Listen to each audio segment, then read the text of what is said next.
Electrocast. Exclusively on ESPN Plus, UFC 313, Saturday. Reigning light heavyweight champion Alex Pereira defends his title against number one contender Magomed Ankalaev, and an explosive lightweight bout between Justin Gaethje and Rafael Pazzi. UFC 313, Saturday at 10 p.m. Eastern. Buy it on ESPNPlus.com/PPV. At T-Mobile, our critical mission is providing unparalleled 5G coverage for when connectivity is mission critical. Introducing T-Priority, America's best 5G network experience for first responders, even in times of congestion. More capacity, faster speeds, better coverage. T-Priority from T-Mobile, built for tomorrow's emergencies, ready today. Discover more at t-priority.com. For qualifying organizations on eligible rate plans, coverage not available in some areas and may be impacted by emergencies. Hold on to your butts. We are changing the course of history as we see it. That is what Wesley demands. Now this affects Iris. Iris, where are you? What you feel only matters to you. I do not entertain hypotheticals. The world as it is vexing enough.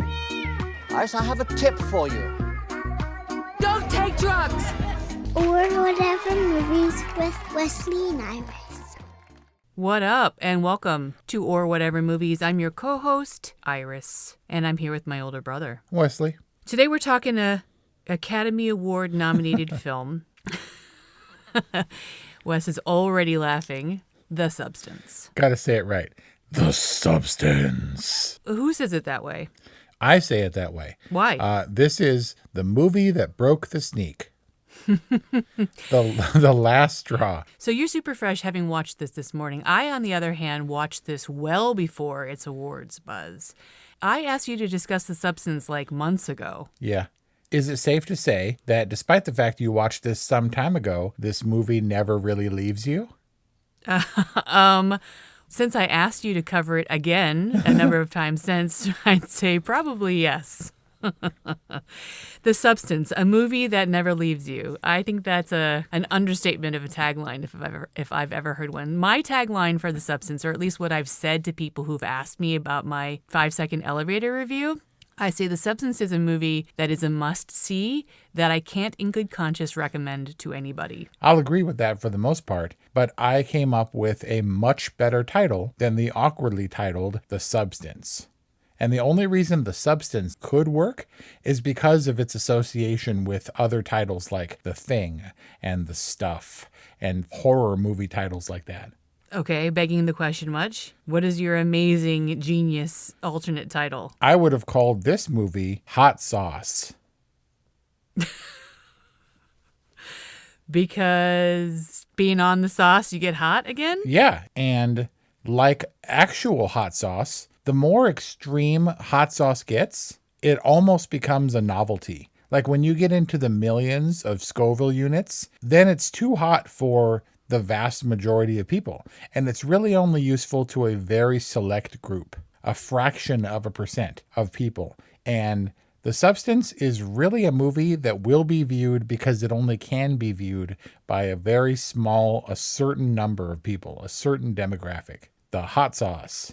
I'm going to take your analogy one taste bud further and say, it's not about having a refined palate to enjoy a million Scoville hot sauce. Maybe it's for the palates that have been so burned out that they can tolerate this level of hotness. That's the discerning audience that The Substance is for. I once ate level 6 out of 6 lamb vindaloo from an Indian place in Cincinnati, and I was wrecked for the entire Thanksgiving break. I mean, laid up on the couch, 10 feet from the bathroom, wrecked. And that's kind of the protracted after effect of The Substance on me all these months later. Like a hot sauce, it eats you from the inside out. It's dissolving your stomach, man, those crazy hot sauces. So people want to talk about The Substance. It's almost like their dirty little secret that they've seen it. My friend Kim last night confided in me that she had seen it. But for those who have seen it, they do think it's good, I guess, as indicated by its Rotten Tomatoes tomato meter rating. Not just a badge of honor for the Survivors Club? I mean, I am going to laser etch a faux Academy Award for Amy that says I watched The Substance and survived. Man. That's going to be her trophy because, I mean, for her in particular, that's beyond sacrifice that she watched The Substance just to get you to come to her Academy Award viewing party. Look, I didn't say upon condition. I never commit to things like that. And I said, you can't host an Oscar party if you haven't seen all the Best Picture nominees. That's just not right. And she said, I will watch them. And I was like, okay, if you watch all 10 Oscar nominees, then I will absolutely be thrilled about coming to your party, because I thought there was no way. It was a way to avoid the sneaking me into a corner, because I never thought she would be here. And so I'm going to go on record and say something I've never said before with a little asterisk. And that is, as regards to Substance, the sneak was right. Asterisk, kinda, for the most part, in some ways. Let's get into it. Like, she was blindsided by this movie. And I said, there's no way. I'm a seasoned horror veteran. There's no way The Substance is even going to make a dent. It's not going to affect me in the slightest. There's simply no way. And she said, when you watch it, you're going to cackle to yourself. When you watch it, think about the experience of me watching it. Imagine me watching it while you're watching it, because it does not stop. And she's like, I was begging for it to stop. It would not stop. And she was right. I was wheezing by the end of this movie. I could not breathe. Because I pictured the sneak subjecting herself to this punishment with her hands over her face and gagging to get me to go to her Oscar party. Oh, goodness. First of all, what kind of a friend are you that you put conditions on going to a friend's party? Secondly, if you had seen this, then it would be a different story. If you knew what she was actually getting into when you told her that, then you're totally liable. My only saving grace. Exactly. That you didn't really understand what you were asking of her.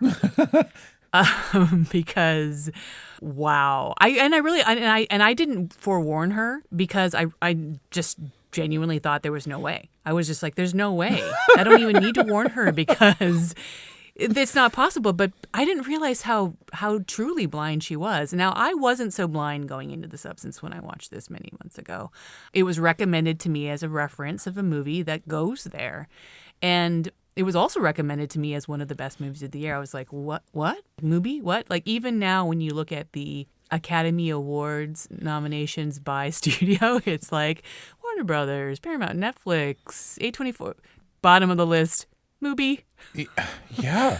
And yet, in the credits, 2024 Universal Pictures. Universal Pictures put it on Mubi. And as soon as I saw that, I raced to the internet, because I was like, there is no way that Universal Studios missed an opportunity to put The Substance as a walkthrough maze for Halloween Horror Nights. Nowhere to be found. Well, How am I not rich? How am I not rich with my good ideas? I mean, there's many years to come to exploit The Substance. It will be the first ever Halloween Horror Nights Best Picture Award winner maze. Or even nomination is a notch on the I don't know. Halloween Horror Nights bedpost, if that even applies. Wasn't there a walkthrough for The Exorcist? I don't know. People don't know what The Exorcist is. We have not talked about anything substantial when it comes to The Substance. So I have a question for you that was posed to me. Would this have worked without Demi Moore? It's interesting that Demi Moore is the sole nomination for acting for this movie, and I didn't understand it at first, because it seems like, and maybe because of the marketing, and maybe because of the commentary that this movie makes, it seemed all about Margaret Qualley. Is it bad that she seems to be the face, the marketing face of The Substance, given the irony of how this movie presents female beauty standards and aging and things like that? That's interesting. Kind of ironic. And then I began to get it because of the parallels that this movie shares with so many other horror movies and movies that I admire. It was a way out there, super committed Ellen Burstyn Requiem for a Dream level performance that I cannot begrudge that nomination. I'm perfectly okay with that, but I don't think that was your question. Could it have worked without? Am I right in suggesting that Margaret Qualley's character of Sue was supposed to be a young version of Demi Moore, or was she a completely different person? Both. I don't think that it's a literal young version of Demi Moore, but it is her alternate young persona. Because we see, if I'm not mistaken, what Demi Moore looked like when she was young, when she was a young fitness video host person. I don't think it's meant to be literal. Okay. My expected response to a lot of the questions you're going to pose, if you do, is going to be, I don't care. It doesn't matter. It doesn't matter if she was an exact replica. It doesn't matter that I thought that most of the acting was really bad. The caricatures of men in particular was like Thelma and Louise level bad, except that Daryl wasn't as bad an actor. And because this movie and our director Coralie Farjat, I think is how you pronounce it, she's French, writer-director, producer. She admitted kind of at the top of every interview that I watched that this quickly descends into fantasy. It's not reality, so you can do whatever you want. But Demi Moore's, as much as she becomes the cauldron, the bubbling cauldron stirring witch by the end, like she was really going for it in a kind of fantasy way. You could look at Demi Moore's casting like a Michael Keaton to Birdman casting. I think that this works on another level because we know Demi Moore. I mean, a celebrated beauty, a huge movie star in her time, and someone maybe like Michael Keaton at the time of Birdman who was looking for somewhat of a comeback. I mean, she herself says in interviews and maybe even in her amazing Golden Globes winning speech, how she was wondering if maybe she should even still be in this business. If it was time to walk away, to retire, and then this crazy ass script comes across her desk. The real life Demi Moore adds another layer to the viewing experience of The Substance. Yeah, I agree. Michael Keaton, you're referring to his Batman days where he played a superhero and then coming back to play an older superhero in Birdman of sorts. He even played Batman again in The Flash, which nobody saw and which I didn't see. Demi Moore milked her sex appeal for her sustainability in the industry. And also kind of no stranger to plastic surgery. So I'm sure she feels keenly the pressures that are put on actresses when it comes to aging naturally or otherwise. I also thought of Mickey Rourke in The Wrestler, where his body was so torn up and he looked so different because of his plastic surgeries that to be a wrestler with this hyper accentuated physique and busted face and sad life was so spot on. But I can find no fault. She did a really good job in this movie and deserves to be on the cover of the DVD, if people still buy that. And so, I was kind of thinking about you saying that Margaret Qualley was the face of this. I mean, the one sheet I see is of Demi Moore's back, and her scene in the mirror is the one that's all over the trailers and all over the key art and stuff like that. She is definitely the face of this, and she's our lead character. I mean, even though Elizabeth and Sue are kind of, in my mind, different people, Sue was still the Elizabeth character to me. Does that make sense? When I saw Margaret Qualley's performance, I was thinking about Elizabeth inside of her, which I don't even know if that's how the substance works. We can't do it. How aware are they of each other's experiences? We can't get into the science of the substance. It was Frankenstein level. There's some magic happening. The technology of the substance, can't get into it. I'm sure that this movie is as horrifying today as Frankenstein was for Mary Shelley way back in the day.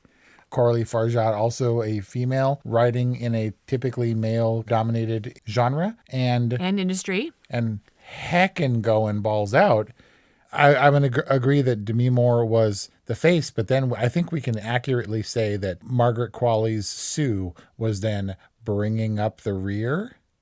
Wow. If Demi Moore was the face of this movie, then Margaret Qualley's Sue was the butt. I mean, well, yeah, because you're saying that she was, yes. My alternate title of this movie is Baby Got Back.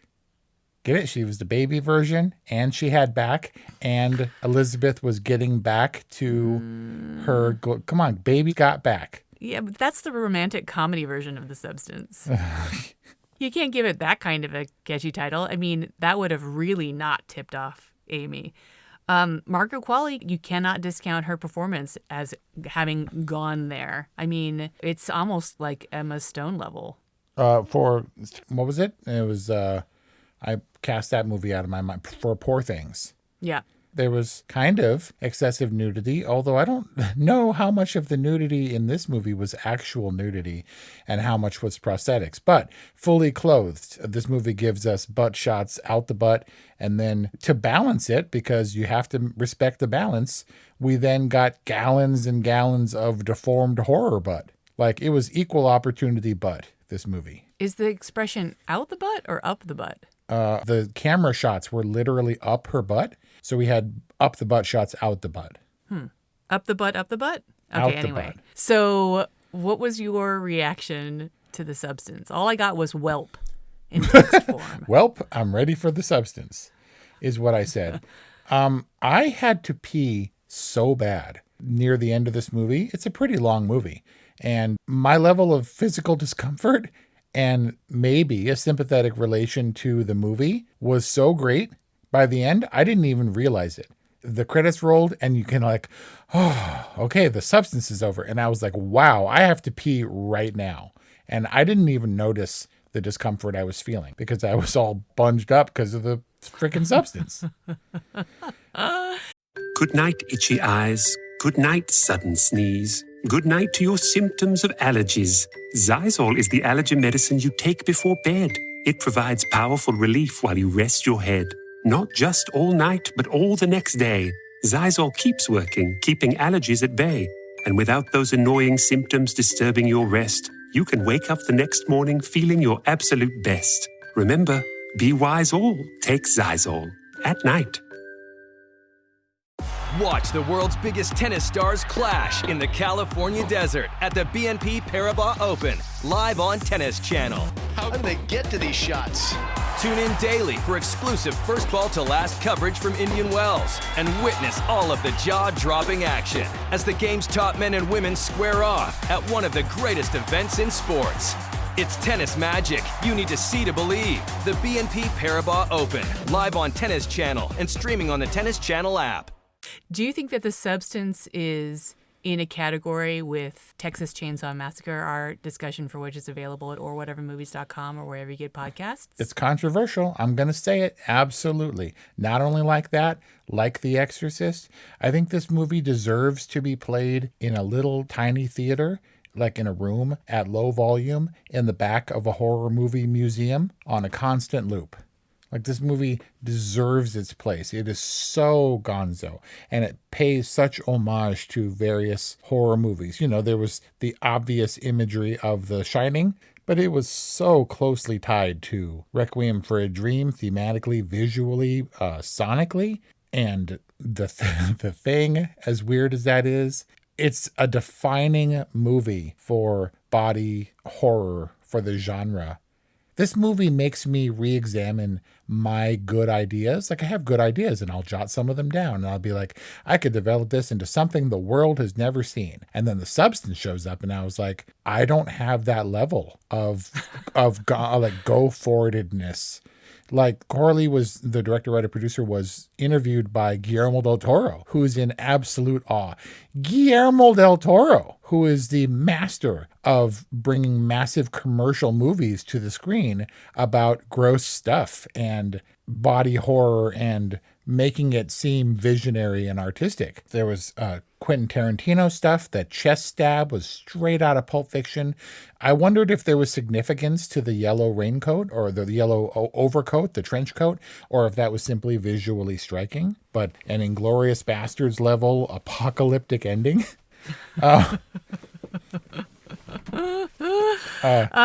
Yeah. You said it's controversial. Why? Why? Because for all its positioning as a horror movie or even as a serious movie worthy of Best Picture consideration, there's like a John Waters fringe level of fetishization going on. Like, this movie is some weirdo's super hottest fantasy, right? Embraced by the people. I'm scared of that person. Yes. Right? Who are like, oh, it's so bad, it's good. I love that movie. Like, this movie's going to be a musical one day, for sure. For me, this movie is an Exorcist level swing for the fences. It's unbelievable. I had to see it to believe it, because I didn't believe it. And I do believe that it may take some time. We talked about give Nosferatu some time to see where it lands. Unfortunately, it was released in the same year as The Substance, but I do believe that this movie will stand for some people as an all-time cult classic. It is a movie that says something, but while it's saying that thing about toxic beauty, about our obsession with youth, it's also, like you said, going for it. Do you think that this is a serious movie first, or do you think it's a horror movie first? And are they mutually exclusive? No, I don't. I think they kind of are mutually exclusive. I am no fan of the first maybe hour of The Exorcist. And likewise, I was like, the acting is terrible in this movie. And I was like, okay, we're trying to be artistic, but it felt wrong from the very start. That's not how people talk when they're walking over Elizabeth Sparkle's star, which is a dumb name, by the way. Too bad her boobs aren't in the middle of her face instead of that nose. It was so hammy and silly. I didn't understand. And Oliver mistaking his own name for Oliker for like a licking the woman joke. That was ridiculous. This felt like a midnight movie for so long. It was like a Wes Anderson body horror gross out movie. But there's no doubt that our director, Coralie Farajat, is going for something, again, substantial here. This is not an empty horror film for shock value. There's a real message here, which is kind of even gross to say about a really gross movie. But even when she's at her most gonzo, when the monster, what should we call it? No, there's a name. Did you not see the card? It's been a while. Monstro Elizasu. Once Monstro Elizasu takes the stage and Demi Moore's face is poking out and she's doing the relentless, nonstop croaking. Even when the movie is at its most bonkers, it's still driving home the message. It's insane. Okay. Is it a message? Is it a thesis on aging and beauty standards? Or is it just an examination or even an exploitation? What is that message? Because I'm trying to figure it out. People talk about this is a commentary or an exploration, people like to say, about beauty standards and how the ugliness inside can't be reflected, in the outside if you want to stay in this industry. But what was Coralie trying to say? Well, certainly can't put words in her mouth, but let me start by womansplaining that this is societal beauty standards. These are, in many ways, male-imposed beauty standards in a male-dominated entertainment industry. These aren't the pressures that women necessarily put on themselves. No, I mean, I did really mean women's beauty standards in that the standards that are imposed on women by themselves or the Dennis Quaid, Tappy Tibbins style character. Right, or society at large. So it's something about that, right? It's about how kind of obsessed we are with youth and with beauty. To what length will we go? What cost will we bear in order to maintain those standards, to re-attain those standards? I'll go on the record saying that there are definitely times where I look in the mirror and I'm pulling the skin and I'm like, if it was just a little bit more taut. And then Christina's in my ear saying, you only get one good facelift in your life. You got to time it just right. And looking at myself in a way that I don't like, I don't think that's an uncommon experience in this age of filters and social media and blah, blah. I'm not even on social media, for God's sake. But what am I trying to say? What is our director saying? I mean, to me, The Substance says that this is like the modern day, is Prometheus the right word? This is the monster that we've created as a society and that some of us perpetuate. And if something like this existed, we would really open up Pandora's box. Another Frankenstein reference. Frankenstein or the modern Prometheus. So was she did she get us by showing nonstop butts and boobs where our eyes are drawn to the exhibitionism and the objectification of the Sue character? I mean, it's kind of the butts and boobs are kind of in service to the story, a la Honora or something. I mean, you get a lot of TNA, but it's not necessarily gratuitous if you're making a point. And that's the caveat. She has to be making the point with all the gratuity that the shots of Sue clearly were. And in service of that, I guess you can show the up the butt shots. That's what made me wonder whether or not it was a deliberate parody. Like, I'm bringing you in with the TNA, and then I'm giving you a female-led film about the ugliness of the beauty standards. If you haven't seen Requiem for a Dream, it's really not less tough than this movie. It's a drug movie, and this movie so clearly apes that movie. Jump cuts, the severe angles, the cameras mounted to the actors, the mega macros. It seemed like a drug movie where instead of the high, she's chasing the high of youth. And inside, you're absolutely destroying yourself for a declining return every time. Every time she does the exchange, it gets worse and worse. And it's like the person you are when you're Sue is so far removed from the person you are when you're Elizabeth. You know, to go back to Elizabeth, it just gets more and more horrific. Can we talk about the substance for a second? The substance? The drug? The reanimator green vial, the activator? Yeah. You said it's hard to go back to Elizabeth. Obviously, the Sue character proves that. This is the potential fatal flaw of the substance movie, is the substance drug itself. It is so entirely impractical that anybody can live a life alternating weeks. Society doesn't operate like that. You don't leapfrog weeks at work. You know, very little in life happens bi-weekly. And so how it's almost like Big Pharma or whatever that's behind the substance drug. They're setting you up for failure. It's like this grand experiment to prove to you how that you want to be young all the time and that you won't obey the one rule of the drug itself. You know what I mean? Like, the drug is designed for you to fail. But with the illusion of success and importance. Vin Diesel in The Fast and the Furious lives his life a quarter mile at a time. That's all that characters like this are, is when they're racing, is when they're on the field, when they're on stage, when they're on the bouncing butts with Sue show. You and I have talked about what we would do, how productive we could be in prison. Like, yes, you're stuck in your cell, but that's when you could reflect. That's when you could write. That's when you could formulate your ideas, galvanize your thoughts. That's when you can meditate, do yoga, all that kind of self-improvement stuff. If Sue had done her thing and Elizabeth had just chilled on the couch and relaxed and watched TV or read a frickin' book or educated her or done something. If she had done her time in prison, she could have had her time out in the spotlight and it might have been okay. So it wasn't the drug bringing her down. It was her bringing her down with an inability to love herself, an inability to find, to maintain, to respect the balance, which was the key tenet of the success for the substance drug or whatever. Right. Both Elizabeth and Sue want to be Sue. Would you say that's accurate? Yes, initially, because that's the part that feels good. That's the part that's vibrant and sexy and all that crap. But Coralie Farjat said that by the end of it, Elizabeth finally comes into her own. She respects, understands, accepts, and maybe even loves herself. She's saying, "It's me.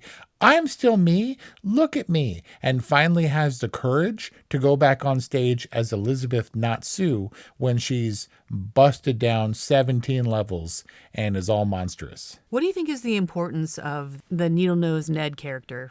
What's his name? The guy from Homeroom? Yeah, Ned. In a young adult way, I thought that was going to be the person from her past when she was a normal person. And she would ordinarily never associate with a schlub like Ned. But I thought that once she couldn't be Sue, then maybe she could connect with someone on a human level, a normal person. But I thought that he was the hope. I thought he was the semblance of normalcy that she would be able to cling to when she doesn't have to be on, in costume, in makeup, in front of the cameras. She could be normal as Elizabeth, hopefully with that dude from high school. In other words, he was the death knell. He was the moment in the movie where you knew that Elizabeth wasn't going to make it. At least he was for me. And obviously their interaction and their plans for dinner and stuff lead to the infamous mirror scene. It's a pivotal moment for the Elizabeth character. You know, I think that what wins her over, again, driving home this message, is when he says, like, just as beautiful as the last time I saw you, or more beautiful, even more beautiful than you were in high school or whatever. Like, he sees her for how she wants to see herself, but also how anybody wants to be seen. You know, I know that Brian's giving me lip service when he says that I'm more beautiful than the day that we met, but I like hearing it. Yeah, there's some glimmer of hope that she could accept herself now as being perceived as just as beautiful when she perceived herself to be much more valuable when she was younger. That seems like a kind of a mansplaining way to summarize it, but she feels like she's lost currency by getting old. Him telling her to her face that she still has it and seemingly believing it could maybe help her believe it, which is why his character felt hopeful to me, but you're right, ultimately ended up being the last straw in turning her to the dark side. So, last thoughts before we wrap it up? Youth, and I guess in this case, youth and beauty, totally wasted on the young. Kids are idiots. And Sue doesn't have the first clue what to do. She doesn't have the perspective that Needle-Nosed Ned might have offered. And the idea of gracefully aging or aging gracefully. So much so that by the time attractive women get to a certain age where that no longer is their main form of currency, they're unprepared for a life without that. Being fat and ugly helps you to be funny, helps you to develop a personality. If you don't have the personality to be old and ugly, when you get there, it's going to be a tough time. Needle-Nosed Ned, by the way, a Groundhog Day reference, which is appropriate. Why? Well, the 6 Degrees of Kevin Bacon is that Margaret Qualley, daughter of Andy McDowell, with Bill Murray in Groundhog Day. How is the substance like Stand By Me? Ooh, tell me, because we don't have time. That story, or the story within that story, culminates in a complete and total barfarama. This is such a Gordy story that he would tell around the fire. Oh, goodness.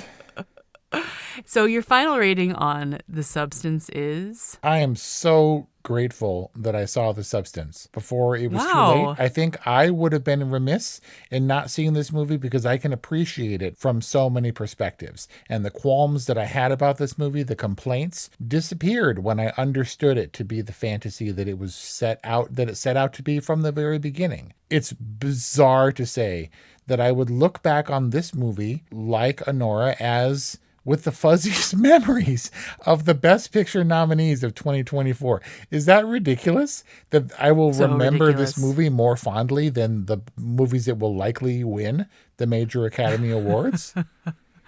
Fondly, grateful. These are such weird words to use. Nobody can watch it. Substance. As Andy McDowell told her daughter, nobody can watch this movie. Like, it just... It's not for everybody. And maybe the people that can stomach it are maybe not the lucky ones, because this is not the movie where I can say it's worth it. Totally force yourself, because it's not. It's just a little piece of art that I have real appreciation for and that I feel like I earned my badge or my stripes by getting through because it was effective. And I cannot remember the last time I involuntarily laughed out loud as a release valve for my discomfort and anxiety. So if you're listening to this, it's because you're a survivor of The Substance. But would you recommend it? 818-835-0473 or whatevermovies@gmail.com. We referenced a lot of films in this because The Substance references a lot of films. Check out our discussions on Stand By Me, The Texas Chainsaw Massacre, The Shining, The Thing, Pulp Fiction, American Werewolf in London for the Transformation, The Requiem for a Dream. Check out the discussions we do have, or whatevermovies.com, or wherever you get podcasts. And get in touch for your I Survived the Substance Girl Scout patch. Because you earned it. Thanks for listening. We'll see you next time. Everyone has heard about the U.S. space program. but what is actually going on at NASA. Get the real story in 4 minutes or less with the NASA Daily Podcast from Electricast. Join astronauts and researchers as they conduct groundbreaking experiments, work on the International Space Station, and reach for the stars. NASA Daily, your cosmic update. Electricast. For those of you who dream of a world where music and podcasts live together in perfect harmony, now, for the first time, Electricast gives you a magical compilation, Pod Till You Drop, Volume 1, where we give you the best in tunes and the best in podcasts. Feast your ears and hear the culture. Available now wherever you listen to music.